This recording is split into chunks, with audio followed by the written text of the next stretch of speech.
terrible et injuste. La Pologne n'a même pas 21 ans que l'Allemagne revancharde attaque mon pays déjà et l'envahit par l'Ouest. Et moi qui suis coincé dans les puits de mine, je ne peux rien faire. Mais le journal français est rassurant. La France et l'Angleterre vont voler au secours de la Pologne. Il ne se passe rien, personne ne bouge. Pire, le 17 septembre 1939, c'est l'Union soviétique qui attaque mon pays de l'autre côté. Molotov, von Ribbentrop, Staline, ils se partagent. Ça recommence. Plus de Pologne. Moi qui suis coincé ici, sans pouvoir rien faire. Et le pire, Wanda Exluet avait passé une grosse voiture.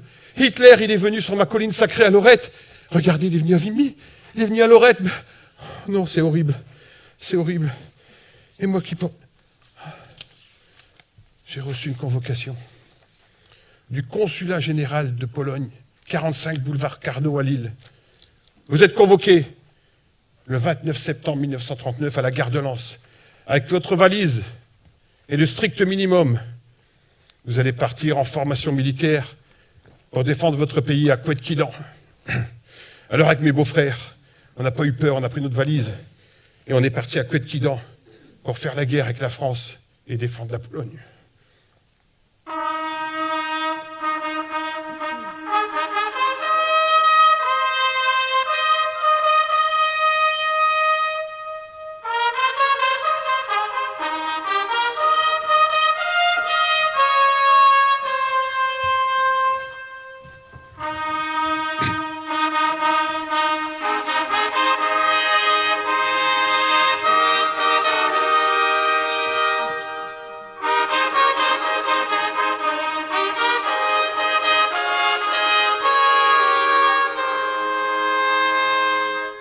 Une fois de plus, la France et la Pologne unies pour défendre leur liberté, comme pendant la Première Guerre mondiale, comme au temps de Napoléon, quand les légions polonaises ont suivi Bonaparte.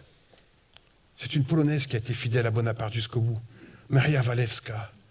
La Pologne, la France, la guerre, l'amour, la France, la Pologne.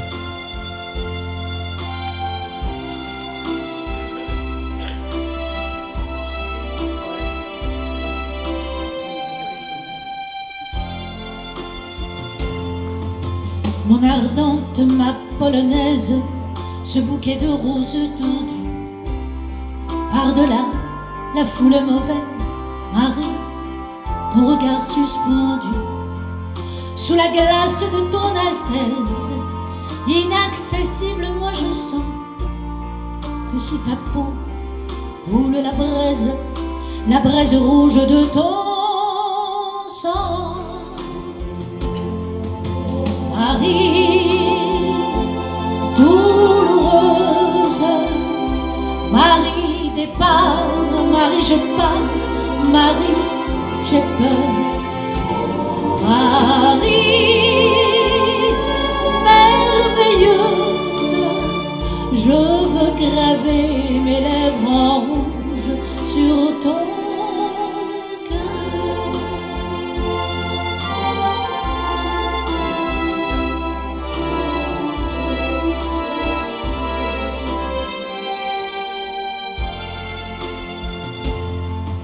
Mon ardente, ma polonaise, âgée des cimes et tes bijoux.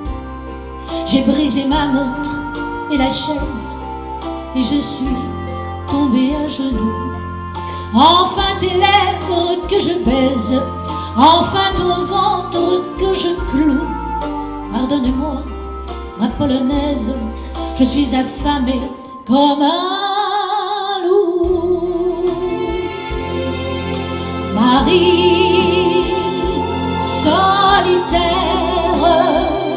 Marie la terre, Marie la mer, Marie le feu. Je viens me soumettre, mon rêve est que tu règnes en maître sur mon cœur. Solitaire, Marie la terre, Marie la mer, Marie le feu. Marie, sur la terre,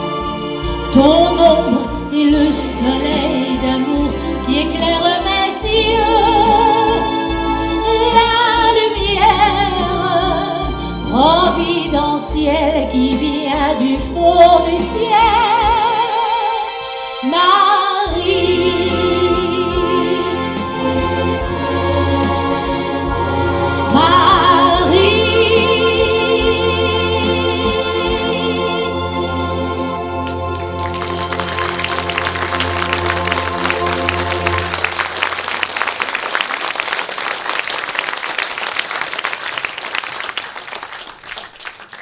Bonsoir.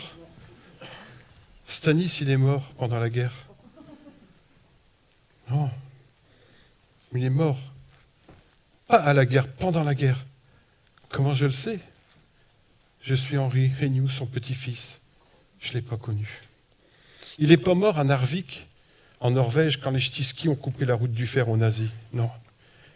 Il n'est même pas mort à Monte Cassino, quand les Ch'tiskis, avec les indigènes français, ont pris le mont Cassin, ouvrant la route des Alliés vers Rome.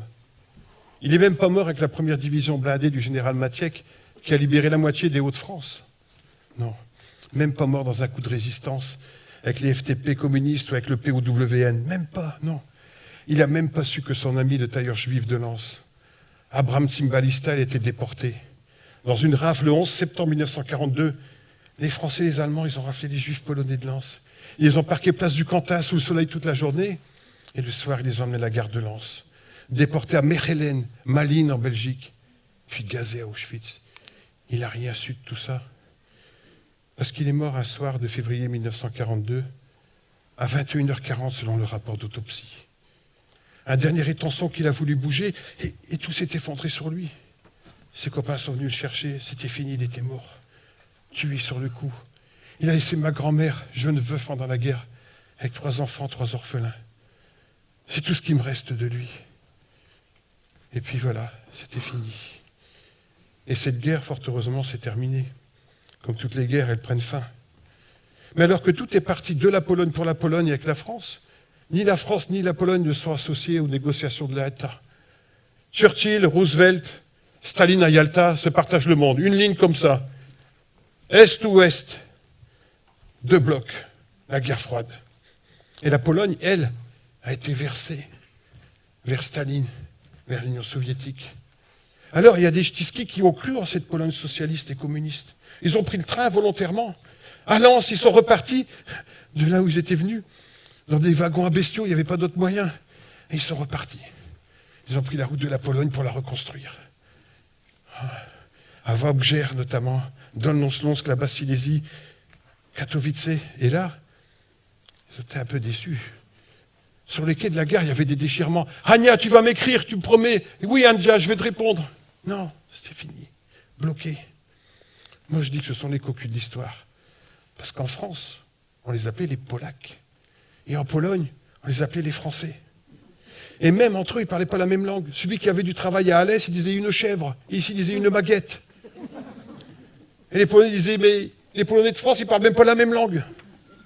C'était catastrophique. Les autres sont restés. La majorité est restée parce qu'il fallait repartir au combat. Pas avec un revolver, une mitraillette ou un fusil ou un canon, non, non. Avec un marteau-piqueur que je hais, que je vomis, que je maudis. Il fallait reconstruire le pays une fois de plus. Alors on a dit, camarades mineurs, l'avenir de la France est entre tes mains. Prends le marteau-piqueur. Il faut des millions de tonnes de charbon. Alors des héros comme ça, ils se sont mis au travail. Poum, poum, poum, poum, poum. Dans la poussière du charbon. Poum, poum, poum, poum, poum. Dans la poussière de la silice.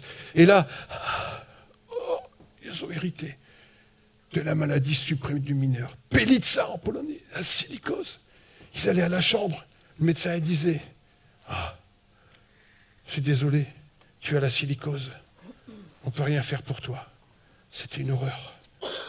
Des vies qui s'éteignent à 20 ans, 22 ans. Dans l'anonymat des chambres des corons. 30 ans, éteint. 42 ans. Quand j'étais petit, dans la classe, dans le CM2, la moitié des orphelins. Le corbillard, 1 fois par mois dans le coron. C'était une horreur. Mon père a hérité de cette maladie suprême du mineur, Pelitsa, la silicose. Et puis, je n'ai pas été d'accord avec lui. Parce que dans ce qu'il a laissé, après sa mort, il y avait ça. Une médaille Grand Or du travail. Je n'étais pas d'accord avec lui. Mais pourquoi payes-tu pour une médaille alors que tu as payé avec tes poumons? Il n'était pas d'accord, il n'a rien dit. Il a versé une larme et il a acheté cette médaille. Puis il est mort. Et aujourd'hui, j'ai compris ce qu'il a voulu faire. Parce que toutes les batailles, toutes les guerres ont des monuments aux morts. Mais la bataille du charbon, elle n'a pas son monument. Aujourd'hui, je vous fais voir fièrement cette médaille aux couleurs blanc et rouge de la Pologne et bleu, blanc, rouge de la France qu'il chérissait tant. Il a voulu laisser une trace. Et heureusement, d'autres médailles sont venues fleurir la poitrine des Ch'tiskis.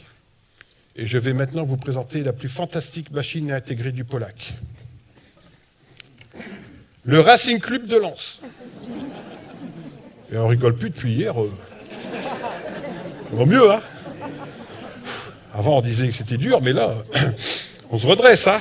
Bon, c'est pas gagné, mais ça va venir. Le Racing Club de Lens, il est passé dans les corons, et puis il a raflé tous les Polacs qu'il pouvait pour en faire des footballeurs. Sauf le plus grand, le plus beau. Ils l'ont raté. Raymond Kopachevski et ce petit Galibo qui est né à Neulémine, près du stade Tisserand, à qui il manquait 2 doigts, accident de la mine. Ben, ils l'ont raté. Pas comment ils ont fait, ils l'ont raté. Il est parti au SCO d'Angers. Puis après, au stade de Reims. 1958, Coupe du Monde, demi-finale.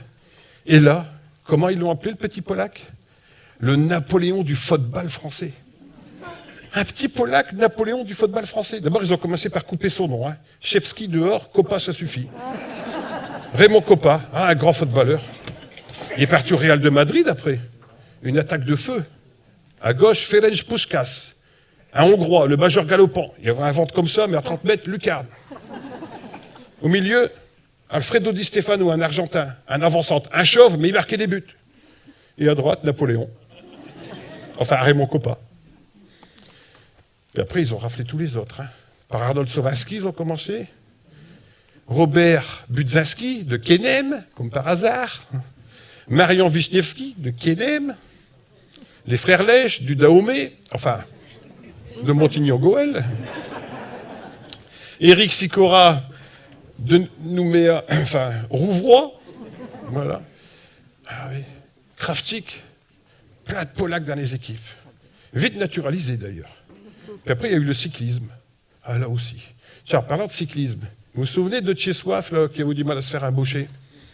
Là, maintenant, il s'appelle César, il est naturalisé. Ouais. Puis des pots de pisse, il y en met partout des autographes. Champion de France de cyclisme sur route. On se souvient, c'était le 15 août, à Ducasse du Sac et de l'eau, ici, à peu près à 500 mètres. Il faisait chaud, et le haut-parleur, il a commencé à cracher. Champion de France, 1947 de cyclisme sur route. César Marcelac, c'est quand même pas dur, non? Enfin. Ouais, incroyable. Il y avait son magasin de réparation de vélo pas loin d'ici, à 500 mètres. César Marcelac, à 50 ans, il courait plus vite que des jeunes de 20 ans sur son vélo. Un Polac, comme Mieszko. Puis après, il y avait Jean Stablewski. Eh non, Stablewski, s'il vous plaît. Mais quand son père est arrivé, il y a un malin qui a écrit Stablinski. Ah ben, il était embêté, Jean. Un jour, il m'a fait voir sa carte d'identité. Il me dit, regarde, Rénou. C'est écrit Jean Stablewski, dit Stablinski. C'était ça. Et il m'a dit, je suis le seul au monde à avoir fait la tranchée d'Arambert, en dessous en tant que mineur et au-dessus en tant que coureur. Et c'est vrai. Ah, c'est lui qu'il faut applaudir. Il l'a fait. Paris-Roubaix, au-dessus, Galibo, au fond, la trouée d'Arambert. Il n'y a qu'un Polac hein, pour faire ça. Puis après, il y a eu des coureurs à pied. Vous connaissez tous Michał Jagé? Michel Jazzy, c'est son nom. Bah, Michał Jagé en polonais. Il était douanier de Gargotel. Il a été voir sa copine, puis le papa de la copine l'a poursuivi. Alors il s'est rendu compte qu'il courait vite. Il est arrivé à l'Étoile Douanier, il a fait 3 fois le tour, ils ont dit « Jazzy, tu vas être coureur ». Ils l'ont naturalisé, vice-champion olympique à Rome, 3 fois recordman du monde, du miles, du 1000. Et tout de suite, ils lui ont mis un coq sur la poitrine et écrit « France ». Vite naturalisé quand on est un bon sportif. Hein. Ah ouais. Ah, c'était une époque, hein. C'était une époque extraordinaire. C'était juste après la guerre, et puis les gens, ils avaient envie de s'amuser, de se détendre, de chanter. C'est là qu'arrive une histoire extraordinaire. C'est l'histoire d'un homme en blanc, Non, Paul Pape. Et il va venir, votre Pape, vous inquiétez pas. Non, c'est un homme en blanc qui fume des cigares, qui fait la nuit à Saint-Tropez tout le temps, la fête, là. Et Eddie Barclay, c'est ça. Alors lui, Eddie Barclay s'est fait avoir par les Américains pendant la guerre. Ils lui ont vendu un procédé qui s'appelle micro-sillon. Il grave des disques, mais il n'en vend pas. Il y a un immigré qui est venu le voir, un certain Aznavourian. Il a commencé par couper son nom. Tu t'appelleras Aznavour, peut-être que tu vendras des disques un jour. Mais il ne vendait pas. Ouais, les vaches maigres. Puis quelqu'un lui a dit, Eddie, tu devrais aller dans le bassin minier du Nord et du Pas-de-Calais, c'est plein de Polonais. Mais alors plein. Tu peux graver n'importe quoi, tu vas tout vendre. Alors Eddie Barclay, il a pris sa cigare, sa belle voiture, il y avait qui avait une voiture. Il s'est pas mis en blanc parce qu'il l'aurait pris pour un Sokol. Hein. Puis il est venu, rue Cuvier à Liévin. Toc, toc, toc. Je suis bien chez Monsieur Kubiak. Oui, oui. Pourquoi il dit oui, oui? Ah, oui, oui. Vous avez un garçon qui joue de la musique? Oui, oui. Stéphane, pendant la guerre, quand on a tué le cochon, pour que les Allemands ils n'entendent pas, ben, il faisait de l'accordéon. Et depuis, il a appris le solfège. Ah, c'est rassurant. Bon. Puis ma garçon Casimir aussi. Ouais. Écoutez, Monsieur Kubiak, je vous propose un accord. Vous allez chanter vos musiques polonaises, moi je vais les graver, je vais les vendre, et on va partager les bénéfices. Alors le papa, Léon, il a dit, oui, oui. Ben oui, oui. Ouais, mais Monsieur Kubiak, trouvez-moi une belle petite mélodie polonaise pour voir. Jeszcze pokropel, c'est... Non, pas ça. Tu vas pas mettre ça, non. Cherche. Ah. Oj, Kasiu, Kasiu, co z tobą będzie? Oj, Kasiu, Kasiu, co z tobą będzie? Że twoja sukienka nie... Oh, mais c'est une belle mélodie, ça, Monsieur Kubiak. Seulement, les paroles, ça me plaît pas. Je voudrais des paroles en ch'tiski. Je voudrais dedans qu'il y a du français, de l'allemand, du polonais et du ch'ti. Mettez-vous au travail. Alors Stéphane, il s'est mis au travail à sa table. Qu'est-ce que je vais mettre comme parole sur cette chanson? Ah ouais, pendant la guerre, un aloe à la bassée. Et là, j'ai ramassé 5 kilos de blé. Et le fermier m'a donné kilo au crassé. Puis quand elle est revenue, elle est passée par Uluche, et le pays où il y a des puches. Non, ça, il ne faut pas l'écrire. Et le gendarme, il nous a arrêtés. Voilà, Monsieur Barclay, ma copie. Quoi? De la bassée? Bon, ça ne marchera jamais. Mademoiselle, la petite française, là, venez voir ici. Venez ici. Essayez de me chanter ça, une certaine chanson qui se dit de la bassée. Essayez un peu. Je ne sais pas si ça va marcher, moi.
Ja jej powiadam, za mi powiada, ile okrasy, winowy czerwony, ile okrasy. Ja jej pokazał rewolwer mały, ja jej pokazał rewolwer mały, a ona się bierze za mąż szabelę, winowy czerwony, za mąż szabelę.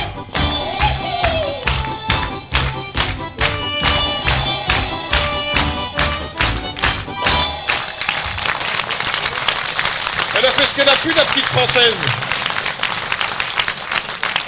Et ça a marché. Un succès phénoménal. D'une vieille chanson du XVIIIe siècle, on arrive au top du top. Il n'y avait pas de top 50, mais chez Barclay. Et après, il a ouvert son dancing, le Getty, rue de Loiselet. Alors les autres, Pathé Marconi, Odéon, Vogue, pris de panique. C'est qui ce Barclay qui prend toutes les parts de marché? Alors ils ont pris leur voiture, puis ils sont venus à Dourges, cité Bruno. Toc, toc, toc. Je suis bien chez monsieur Kmicic. Kmietchik. François Kmietchik. Ouais. Vous êtes musicien? Oui, oui, mais mineur aussi. Ah bon? Mais vous êtes musicien? Oui, oui, oui. On va vous éditer vos musiques, monsieur Kmietchik, et puis on va partager les bénéfices. Oui, oui, mais je continue Alphonse. Hein. Ouais, allez-y, Alphonse. Ah, c'était différent que Stéphane, hein. Ah, quand même. Lui, c'était plus doux, plus velouté, du tango. La polka mexicaine. Polka mexicaine dans les corons. Avec un poncho et un sur la tête. C'est très ch'tiski, ça. Ah bah, ils sont tous engouffrés dans la brèche après. Jerzy Mack, Franck Marcy, Claude Mouchinski, les frères Zwiderski, les KSMP, les Mandoline Club, tous les ch'tiski, ils ont fait des disques. Ils ont fait la fortune des maisons de disques en France. Ça a commencé ici, dans le Nord-Pas-de-Calais, dans les corons. Et d'ailleurs, le mot ch'tiski est né à ce moment-là. Parce que Rudi Krakowiak, Krakowski, il a fait un disque. Retourne la pochette un peu violette, là. Et qu'est-ce qu'on voit? Kmietchik, Kwiatkowski avec Kafouniette. Kafouniette et Keszef. C'est là que les Polacs, ils se sont mélangés avec les ch'tis. Les ch'tiski, c'est là. Puis c'était une époque, il faut la comprendre, les gens, ils avaient vraiment envie de faire la fête. C'était gai tout le temps. On se souvient toujours du mariage de Michel. Vous vous souvenez? Vesela au Mirawa. Avoir un peu qu'on se souvienne. Allez. Vous pouvez chanter, hein? Vesela au Mirawa. Hey ha! Hey ha! Hey ha! Ograjmy wszyscy razem, równijmy jak żelazem. Wesele, wesele, o Michała. Ograjmy wszyscy razem, równijmy jak żelazem. Wesele, wesele, o Michała.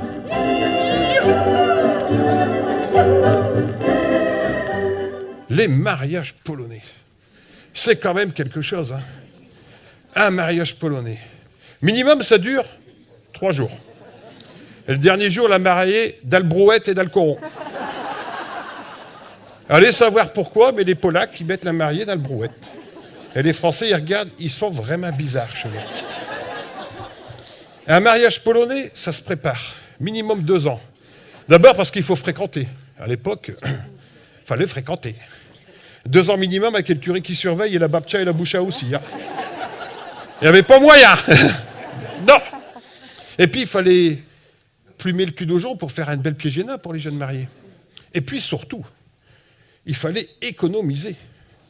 Parce que nous, les Polacs, quand on fait mariage, un défile comme les monégasques sur le rocher, en longue robe dans les corons. Et ouais, et regardez comme elles sont belles, les jeunes filles, avec les paniers de fleurs. Même à Monaco, ils n'ont pas ça. Après, on défile dans les corons, au son du bandoneon et du violon. Et l'après-midi, la jeune mariée, elle distribue du plat de sec au pied des terris. Ça, c'est un mariage polonais. Vous avez déjà fait, vous, des mariages polonais? Ah ouais, il y en a qui n'ont pas fait, peut-être. Dites donc, aujourd'hui, là, c'est un jour historique. Ça vous dirait de faire un mariage polonais, maintenant, tout de suite ici, au son du Vivat Wielkopolska de Stéphane Kubiak, avec du plat de sec et de la vodka? Ah ben c'est parti, on y va! Allez, plat de sec, vodka!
tonnes de vin.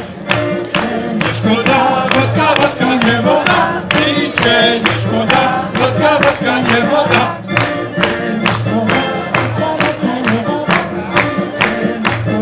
Vodka, vodka, nie woda.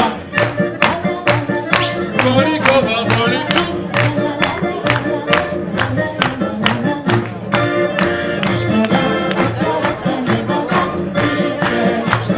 Vodka, vodka, nie woda. Teraz mam je.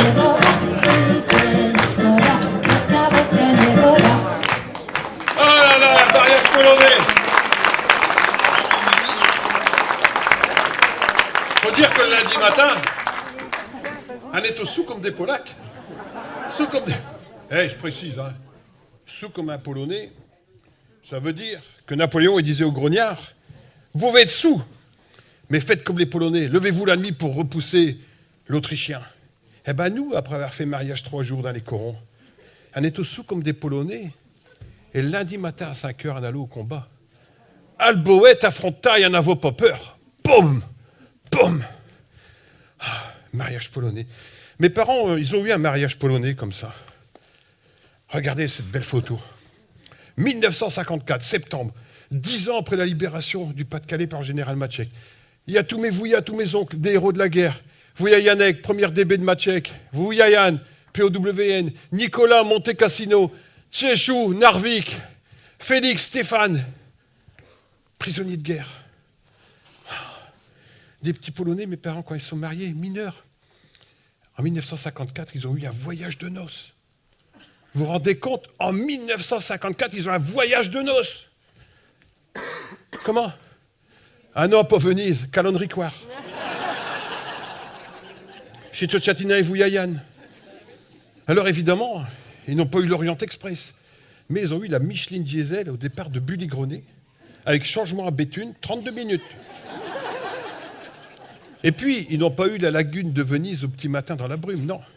Mais ils ont eu les temps de Kenem. Les temps de Kenem, une belle petite flaque bleue dans le pays minier. Qu'elle était verte, ma vallée, qui disait mon père quand il est arrivé. Oh, les temps de Kenem, ça me fait penser à Stéphane Antkowiak, Schkravietz et le tailleur de Kenem. Ils pêchaient les plus grandes carpes, des grosses carpes. Parce que nous, les Polonais, on mange les carpes. À Noël, on fait la carpe à la juive. Mais comment ils faisaient Antkowiak pour payer? Il pêchait les plus grosses carpes. Il avait un secret. Et quand on lui demandait, c'est quoi ton secret, Stéphane, pour pêcher les grosses carpes? Il disait, Petrofia. Pardon? Petrofia. Ça veut dire quoi? Ben, faut péquer à Stroafien. Ah, ben oui, parce qu'avant que l'eau ne monte à l'étang de Kenem, il y avait des fermes, des sens, Baoré, il y avait du gnouille, du fumier, avec des glisses des dévières. Ben, quand l'eau elle a monté, les carpes, ils allaient se nourrir là. C'est normal. Et lui, il savait, ce malin. Il allait pêcher là les plus grosses carpes. Ouais. Comment je le sais? Parce que moi, je faisais partie du voyage de noces. Je vais vous l'expliquer. Hein. Ah, voilà. Je suis parti de Calonne-Liévin pour aller à Calonne-Ricoire avec mon papa. Et je suis rentré de Calonne-Ricoire à Calonne-Liévin avec ma maman. Vous avez compris? Conçu à Calonne-Ricoire, né à Calonne-Liévin. Voilà. C'est extraordinaire quand même. Ouais. Et là, le rideau est tombé. Le petit ne parlera pas patois. Le petit sera français. Le petit sera bon à l'école. Le petit chantera la Marseillaise. Et pour commencer, le petit, il ira au catéchisme français. J'ai obéi, mais j'ai commencé par venger mes 2 grands-parents, mes 2 grands-pères qui parlaient la langue de Molière, qu'ils ont appris comme ça. J'ai appris la vraie, la belle langue de Molière. Je l'ai conquise, je l'ai apprise. Complément d'objet avec l'auxiliaire avoir, passé avant ou après. Je l'ai conquise, je l'ai apprise. Eh ouais, le petit parle bien français. La vraie langue de Molière. Et après la langue de Molière, j'ai appris la langue de Shakespeare. My terror is rich, isn't it, my dear Henry? Yes, of course. Oh, Ophélie, la fille de Polonius Shakespeare. Ce petit parle anglais. Ils étaient fiers. Et après la langue de Shakespeare, j'ai appris la langue de Goethe. Auf der Mauer sitzt eine kleine Katze. Und die Katze ist zurückgekommen zum Hause. au collège. Et le prof d'allemand, il devenait fou avec les ch'tiskis. Il commençait à écrire une phrase, on la finissait en allemand. Dites donc, vous êtes polonais ou allemand? Nous sommes français, monsieur. C'est pas de notre faute, c'est à la maison, on parle allemand quand même. C'était comme ça. Et puis après, là, j'ai voulu apprendre la langue de César. Ah, pas de chez soi, enfin. Jules César, le latin. J'ai cru que j'étais le seul à parler latin à la maison. Mais non, les documents officiels de ma grand-mère Boucha qui nous a élevés, c'était écrit en latin. Testimonium ex libris, extrait de naissance. Testimonium copulareis, attestation de mariage. Mais c'est comme ça, testimonium copulareis.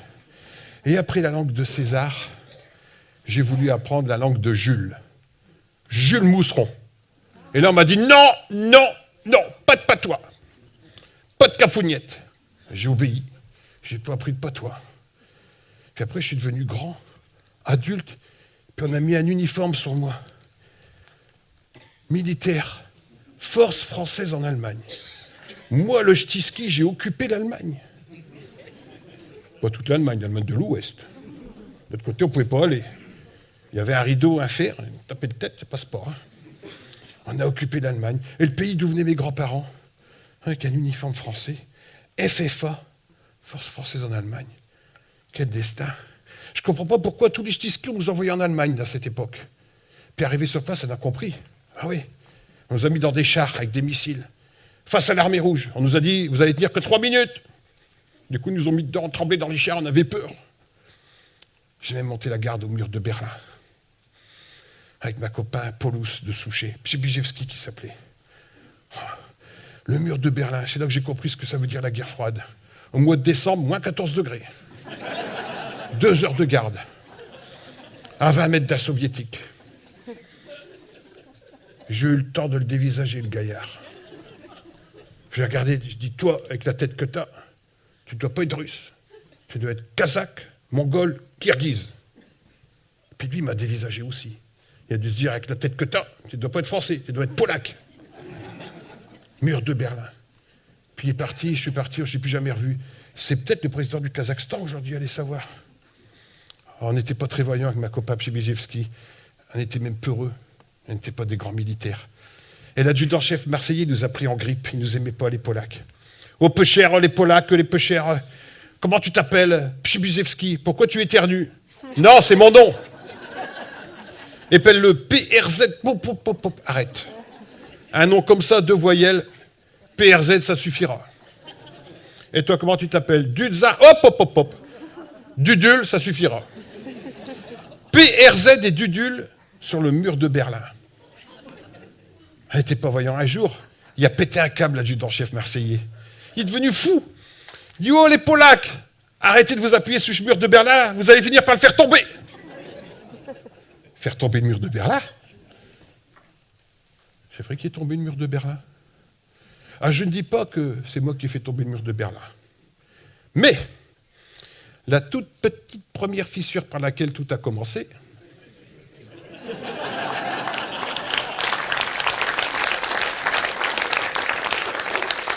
et dans cette petite fissure par laquelle tout a commencé, le vent d'Est s'est engouffré, apportant une nouvelle incroyable à l'époque. Le pape est polonais! Le pape est polonais! Les Italiens font la gueule, Narodowiec fait la une, et Mieszko sur sa nuage, il saute! Je vous l'avais dit qu'il fallait être catholique, j'ai entendu 1000 ans, mais il y a un de Métio qui est pape! Un pape polonais, c'est incroyable. Et dans cette fissure, il y a un monsieur qui est arrivé, puis qui a mis un pied comme ça. Puis il a écarté, il a mis son corps, il est passé, il est venu à Vaudricourt manger des klouskis, de le capousta et des roladés. Lèche Valessa, à Vaudricourt. Il est venu, Solidarność. Oh là là. L'après-midi, il est venu au Stade Bollard. D'abord, on a fait la messe à Millennium, puis au Stade Bollard, pas sur le stade, sur le parking, on a mis des échafaudages comme ça, et puis on a dansé, c'était le début de Kalida. Alors on dansait mal, hein. Mais on a dansé, Valessa a dit, oh, c'est pas mal. Mais c'était les débuts, je ne savais pas bien danser. Puis après, on a chanté la Marseillaise. Puis on a chanté l'hymne polonais. On avait tous des frissons. C'était émouvant. André Delelis, le maire de Lens à l'époque, a dit « On ne laissera jamais tomber nos amis polonais. » Pourquoi il a dit ça, on ne savait pas. Puis derrière moi, il y a un monsieur qui pleurait. Mais il pleurait fort. Michel Kwiatkowski, le fils du fondateur d'Arodowiec. Mais enfin, Michel, je sais que c'est émouvant, mais il ne faut pas pleurer comme ça. Je pleure pas pour ça. Je viens t'apprendre qu'en Pologne, ils ont viré le Premier ministre, Kania, puis l'ont remplacé par Jaruzelski. Ah, mais c'est mieux un ski qu'un Popov, qu'un PPF. Ou... Ouais, mais c'est un général. Ah, alors ils sont vite rentrés en Pologne. Et 6 semaines après, 13 décembre 1981, coup d'État en Pologne, état de guerre. Les Polonais, ils deviennent fous entre eux. Personne n'entre, personne ne sort. Si Eugène Faber, le footballeur, il a eu le temps de passer la veille, les news réfugiés à Liévin, Guéniec, ils deviennent fous. Ils deviennent fous au point que les Polonais, ils ont un pape, mais ils arrivent à tuer un curé. Ouais, Popiełuszko, ils l'ont tué. C'est des Polonais entre eux qui l'ont tué. Dis donc, Mieszko, là, t'es fait le dur tout le temps. T'as eu un pape polonais et t'as laissé faire ça, t'as pas bronché. Non, alors on a fait des colis. Solidarité avec Solidarność. On a pris des petits camions, des camionnettes pour faire des colis. On mettait des médicaments, on mettait du café, du thé, des blue jeans, et puis tout ce qu'on pouvait trouver. Pas de cornichons, parce que ça, ils en avaient. Mais ils avaient que ça, des cornichons et du vinaigre. C'était comme ça. Oh là là. Puis ça s'est un peu détendu. Après, l'état de siège a été terminé. Puis en 1989, il s'est passé quelque chose d'incroyable. Ils ont voté, les Polonais. Tadeusz Mazowiecki, Premier ministre, libre. Ils ont voté entre eux. Négociation de la table ronde. Et on continue à porter des médicaments avec nos colis. On passait par Berlin, d'ailleurs, près de Lefant, là, vous savez, où tout a commencé. On passait tout le temps, là, on passait. Et puis ça continuait. Et puis, encore plus extraordinaire, le 9 novembre 1989, il y a presque 30 ans jour pour jour, je me souviens, on avait fait un gros camion avec une remorque, plus gros que d'habitude. Puis on est passé là devant le mur où il y avait le fissure, il y avait un trou, boum! Et là, le fissure, elle s'est ouverte et le mur y est tombé. Alors, elle s'est sauvée, elle a eu peur. Mais les Allemands de l'Est, ils l'ont vu, ils sont rentrés dedans, et hop! À la télé, ils ont dit, le mur de Berlin est tombé. Mais ils disent pas que c'est moi qui a fait ça. Là, la semaine prochaine, et tout le mois de novembre, vous allez voir, on va fêter les 30 ans de la chute du mur de Berlin. Personne, même Arte, ne va jamais dire. Eh ben, aujourd'hui, vous savez la vérité. Vous êtes face à celui qui a fait tomber le mur de Berlin.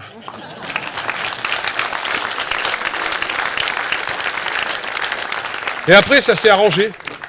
Ils ont voté pour un président, les Polonais. Et vous savez qui c'est qui a été élu? C'est l'électricien qui est venu à Vaudricourt. Là, je volais ça, il a été président. Avec les Polonais pour faire ça. Face à un Polonais qui venait du Pérou, Kiminski qui s'appelait. Bon, il était président. Mais aussi, à la même époque, les Allemands, ils se sont réunifiés. La grosse Deutschland, à côté de la grosse URSS, au milieu de la petite Pologne. Ça va recommencer. Ah non. Non, c'est calme. La Pologne a fait sa place en Europe. Tout va bien. Ah oui, décembre 1990. Et c'est là que j'ai désobéi à mes parents. Pour la première fois de ma vie. J'ai désobéi à mes parents. Je suis allé travailler à la fosse, au fond.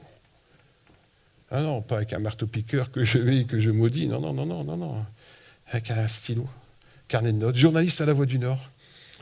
On m'a dit qu'on allait fermer le dernier puits de mine à Ouani, le 21 décembre 1990. Alors le rédacteur en chef, il m'a dit « Mais t'es des mines, toi? Tu connais ?»« Ouais. Ben, tu vas faire le reportage. » Alors ils ont fait ce qu'ils appellent un pool dans la presse. Les journalistes parisiens sont venus, nombreux. Et moi, j'étais le local. J'ai fait le fier. « Ah bon, t'es des mines, toi ?»« Oui, je suis né dans un coron. J'ai joué sur les terris. Mon père est mort de silicose. Ouais, moi, je connais. » « Ah bon? Très bien. » Alors on nous a mis près d'une cage, au 9 douaniers, puis on est descendu. Et là, j'ai pu faire le fier. 14 mètres secondes.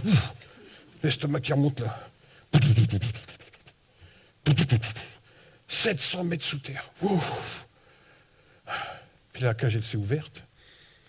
Oh bah, c'est pas si terrible que ça, au fond. Hein. Des grandes voûtes blanches, là. Qu'est-ce que nous racontent les mineurs que c'est dur. Hein. Je continue à faire le fier. Et là, il y a une main qui m'a attrapé. Boum Boum le Chinois, un Marocain. On l'appelait Boum Boum le Chinois parce qu'il avait les yeux bridés. Et il me dit comme ça, tu fais le bisou à Sainte-Barbe. Quoi?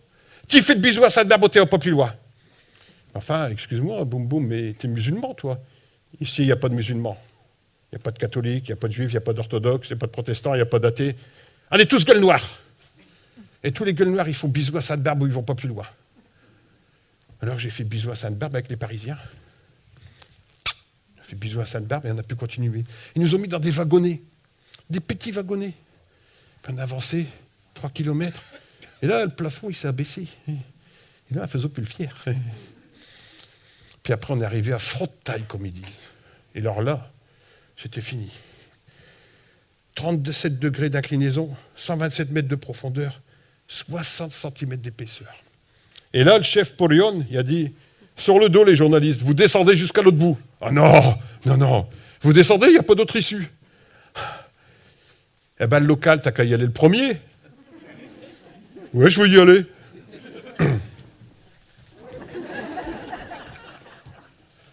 J'ai descendu sur le dos. 700 mètres de roche au-dessus de moi. Et là, à côté, il foudroyait. Il a coupé les étançons, quand il n'y avait plus de charbon, ça s'abaissait. Et là, j'ai tout lâché. J'ai pensé à Stanis, mon grand-père, qui est mort comme ça. Et j'ai entendu la voix de Lucie Adam. Lecz ukochany mój nie wróci, ach, jakże serce me się smuci. Czarna kopalnia wzięła go już, choć wiosna przyszła z pękami róż. Tu as raison, Lucie. Moi, je suis resté au fond dans la poussière du charbon et les bouquets de roses sont pour la surface. Adieu, Lucie, je t'aimerai toujours. Et je suis ressorti après. Et là, quand je suis ressorti, j'ai tout compris. Comment ça? Plus jamais je laisserai quelqu'un insulter un mineur, se privilégier, qui a la maison gratuitement, qui a la médecine gratuitement, qui a le charbon gratuitement. Moi, j'ai fait que 1 heure dans cette taille. Et eux, ils ont fait 35, 37 ans au fond, comme ça. Démolis, silicosés. Et on va dire que c'est un privilège. Non, plus jamais je laisserai insulter un mineur. Et puis, 10 jours après, j'ai fermé la boucle des Polonais dans les mines. Et je dis bien que j'ai fermé la boucle. Parce que boucler la boucle dans la langue de Molière, c'est un pléonasme. J'ai appris la langue de Molière, la vraie et la belle, je l'ai conquise, je l'ai apprise. J'ai fermé la boucle parce qu'après le 21 décembre 1990, c'était le 31 décembre 1990, et je suis parti rue de Loiselet, à Lens, le dernier bal de Stéphane Kubiak. Le dernier bal de Stéphane. En 10 jours, moi, le ch'tiski, dans le journal, je raconte la fin du charbon, la fin de Stéphane Kubiak. C'est incroyable. Je raconte ça. Je me demande bien où ils sont tous partis maintenant. Je me demande d'où qui sont. Mais d'où qui sont.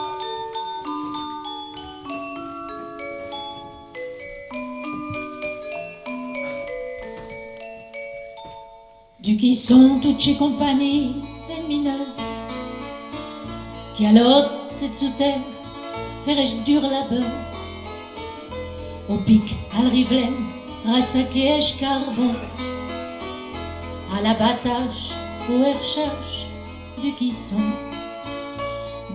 sont tous les mineurs du grand saccage à l'boët, à fond étal, à l'accrochage. Mais ne étiez-vous raccommodeux porions, nous pères, nous hardis taillons dit du qui sont chérir et chéfil à Gaillette, oubliant le peine pour un amourette, au moulinage, ouvrant comme chez Garchon, nous lampistes et le taillette du qui sont. Ils vous demanderont un jour vous gosse les souvenirs et de chez Jacques qui allant à Alphonse. Plus de cheval et plus de terri et plus de coron. Vous lamenterez aussi du qui sont toutes ces compagnies et mineurs.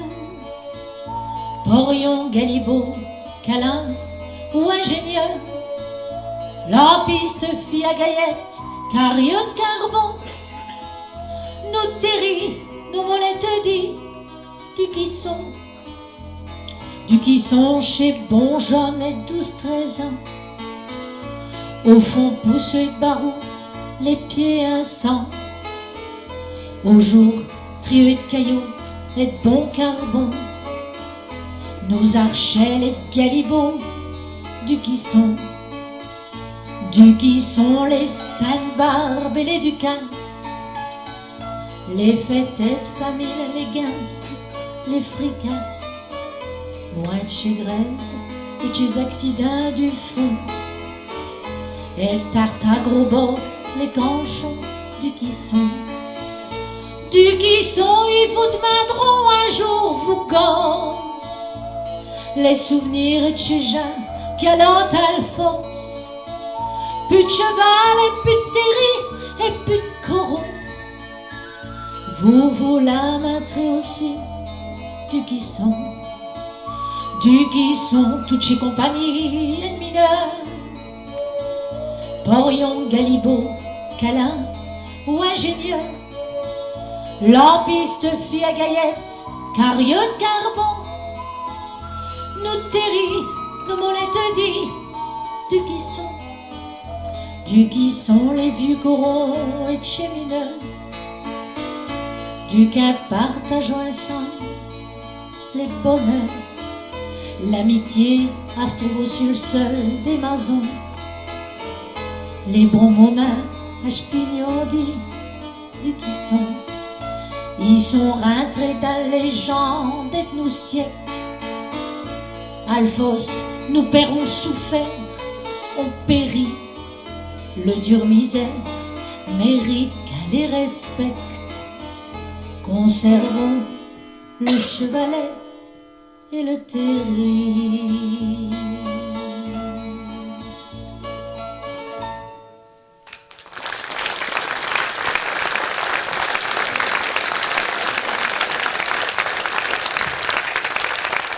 Plus de puits de mine, plus de Getty. Et il a fallu se reconvertir. Ça n'a pas été simple, c'était difficile. Il fallait trouver du travail autrement. Moi, j'ai nourri ma famille avec la langue de Molière, que j'ai conquise, que j'ai apprise. Journaliste à La Voix du Nord. Ah, j'ai vu du pays, hein. Hénin-Beaumont, Carvin, Lens, Liévin. Puis après, plus loin, Villeneuve-d'Ascq, Calais. Oh. Et Varsovie. On a ouvert une école de journalisme à Varsovie. Moi, le petit ch'ti, j'étais à l'université de Varsovie. Puis on m'a dit, arrête, rentre à la maison. Ma maison, moi, c'était 8 places du Général de Gaulle à Lille, La Voix du Nord. J'avais un bureau place du Général de Gaulle. Et un jour, quelqu'un a tapé. Guy Dubois, le grand poète patoisant, spécialiste de la mine. Et là, il me dit, tu sais, je voudrais écrire un livre sur le petit quinquin. Ah, la Colenda des Ch'tis. La Colenda des Ch'tis. Non, t'inquiète, c'est une affaire personnelle. J'ai dit, tu sais, Guy, je veux te faire un aveu. J'ai jamais eu le droit de parler patois. Interdit. Hein. Pourtant, je l'ai entendu. Je l'ai entendu. Et je crois même que je sais chanter en patois. Non.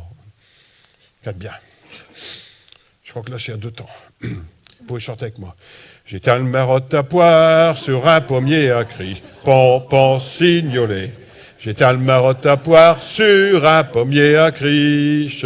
Et je garde champêtre ma vue avec ses yeux fermés. Pan, signolet. Et je garde champêtre ma vue avec ses yeux fermés. Quoi, vous dites une œil, vous? Oh bah non, on dit un œil, pas une œil, Ah, c'est pas grave. Et là, il y a le DRH de La Voix du Nord qui rentre dans le bureau. Mais que se passe-t-il? Regardez, un monsieur Dubois souhaite écrire un livre sur le petit quinquin, il a chanté. Il est reparti. Et là, Guy Dubois, il m'a regardé. Il fait quoi? T'as pas dit un seul gros mot et t'as honte? Ben ouais, j'ai honte parce que j'ai jamais eu le droit de parler patois. Mais j'ai compté. Puis je croyais que j'avais soldé mon passé avec le patois, mais pas du tout. Le destin allait me dévorer tout cru. Et il y a des coupables. Je les vois. Parce que 15 jours après, on retape à ma porte.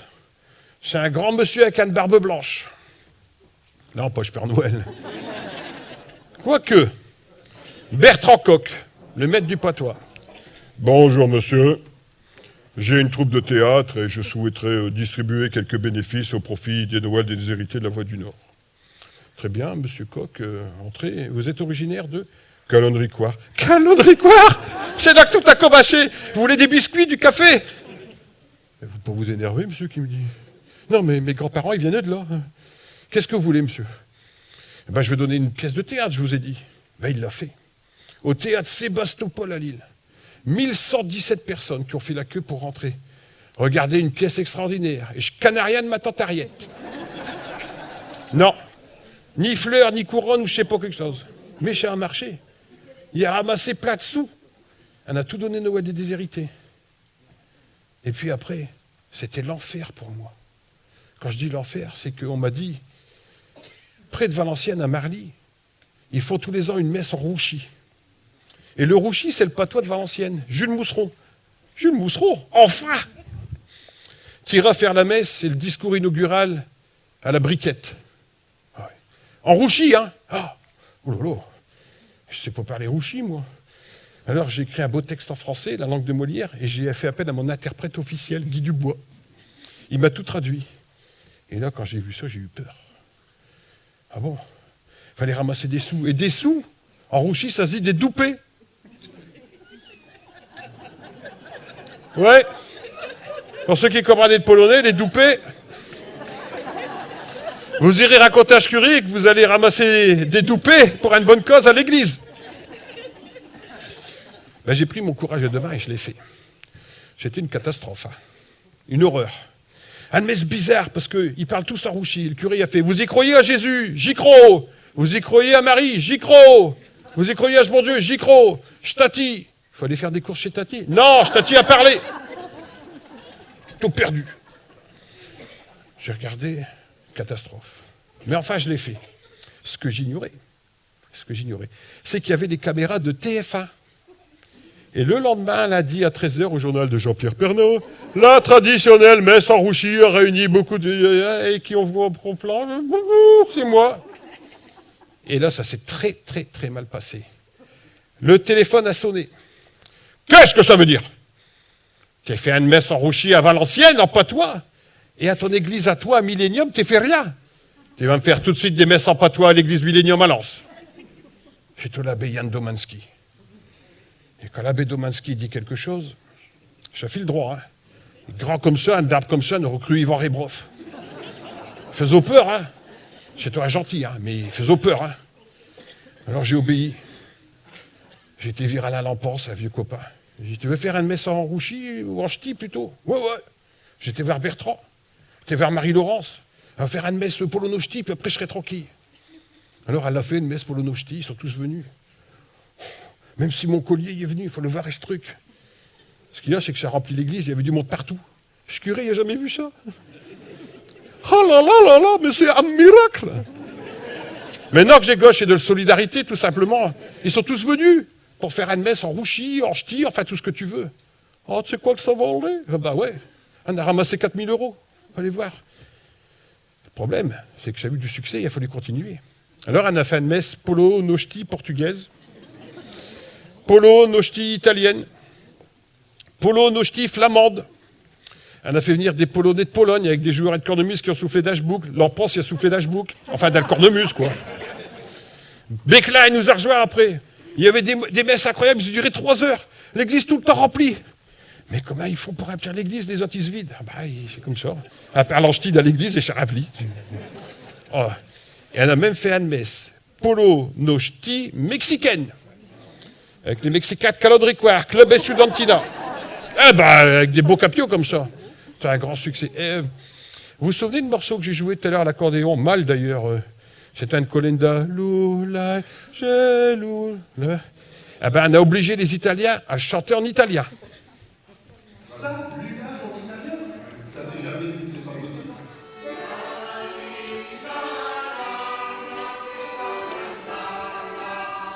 Bambino. Et Marie, elle a attaqué le bouc. On l'a fait.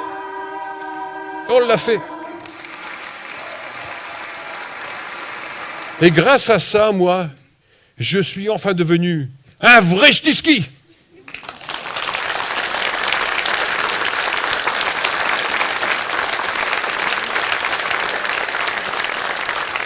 Mais aujourd'hui, en ce mois d'octobre 2019, tout ça paraît loin. Il doit bien quand même nous rester des traces de cette histoire quelque part, dans cet espace Rony-Cooter absolument magnifique, à qui on doit tout. Quand les mineurs y remontaient du fond, ils allaient chercher leurs vêtements dans une salle spéciale.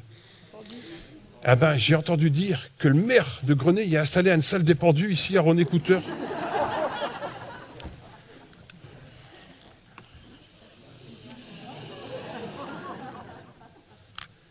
Qu'est-ce qui m'a mis dedans, Christian Champiré, ce malin là.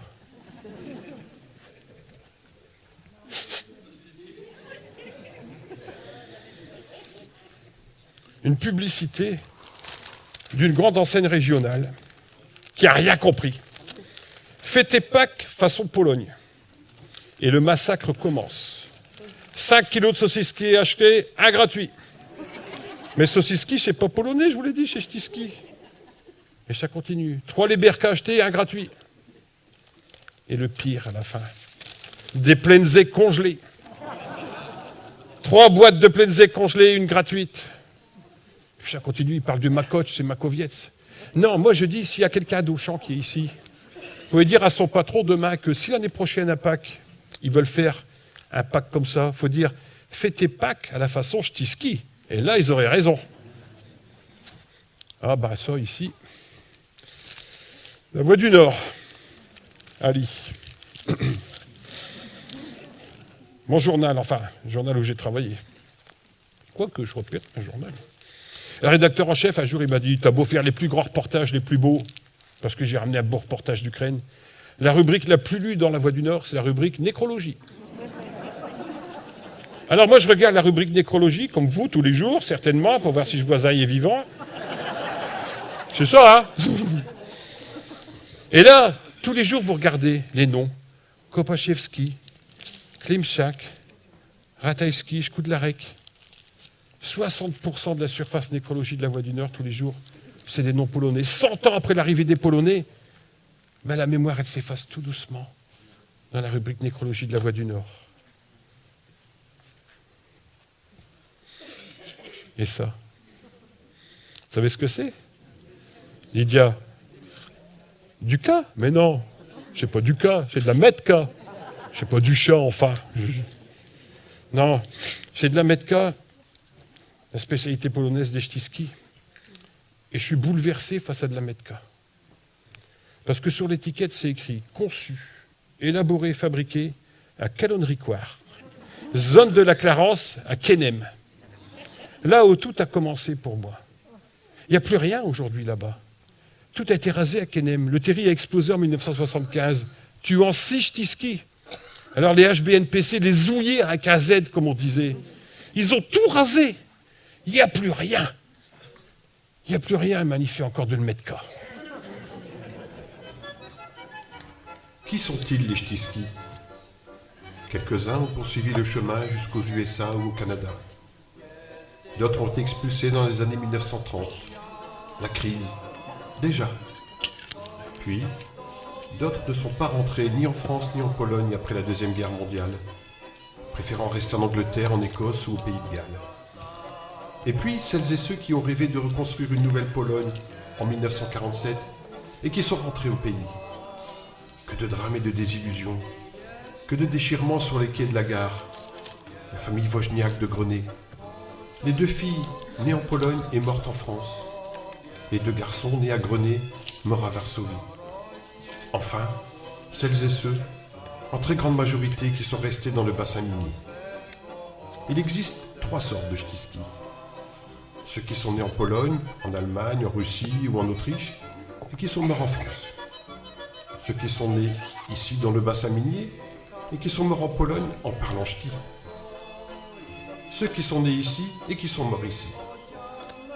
Ils ont traversé ce XXe siècle à la fois effrayant et fabuleux, broyés et tourmentés par 5 guerres.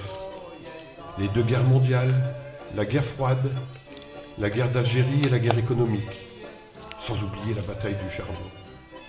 Que reste-t-il des Ch'tiski? Je prends un sucre que je plonge dans un verre d'eau. On le voit, puis lentement il se dissout et on ne le voit plus. Mais quand je bois cette eau, elle a le goût du sucre que l'on ne voit plus. C'est la même chose avec les ch'tiskis. Ici, on sent encore l'odeur de la kapusta, des klouskis et du koper. On se régale du goût des rollades et du makoch. On touche encore la douceur de la piagena. On admire toujours les couleurs du folklore. Et on entend encore Marianne qui appelle Yannick au bout du jardin. Il n'y a plus d'annuaire téléphonique, mais pourtant on rigolerait en lisant dans les communes du bassin minier les noms commençant par Z, W, K, ou finissant par Ski, Tchèque, Ak, Vich. Qui es-tu, toi, Stanis? Polonais ou français? Jeszcze Polska nie zginęła, kiedy my żyjemy. Allons, enfants de la patrie, le jour de gloire est arrivé. Ni l'un ni l'autre. Tu es apatride car tu as dû renoncer à toute nationalité pour percevoir ta modeste pension des pays où tu as travaillé. Alors, tu es un homme simple, un mineur de fond, un houilleur comme écrit sur ton contrat de travail. Où êtes-vous, ces milliers de ch'tiskis? Je vous sens près de moi.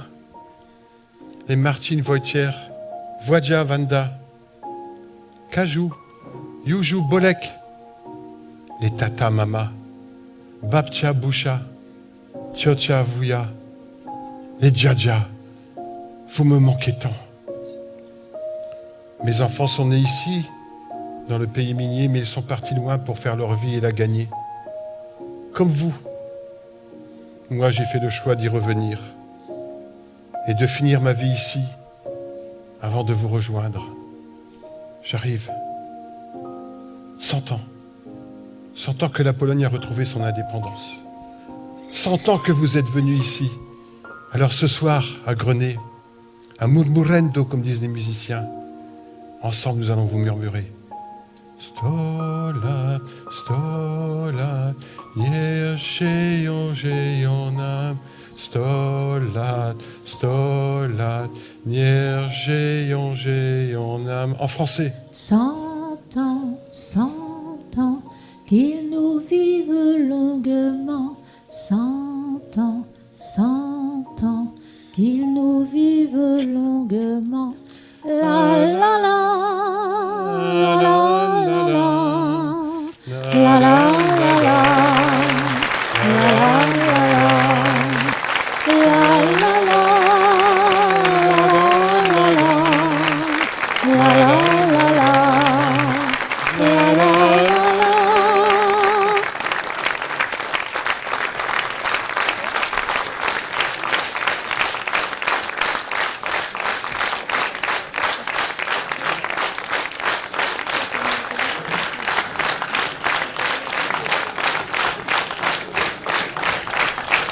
Marie-Laurence Delisle. Henri Kutsaski.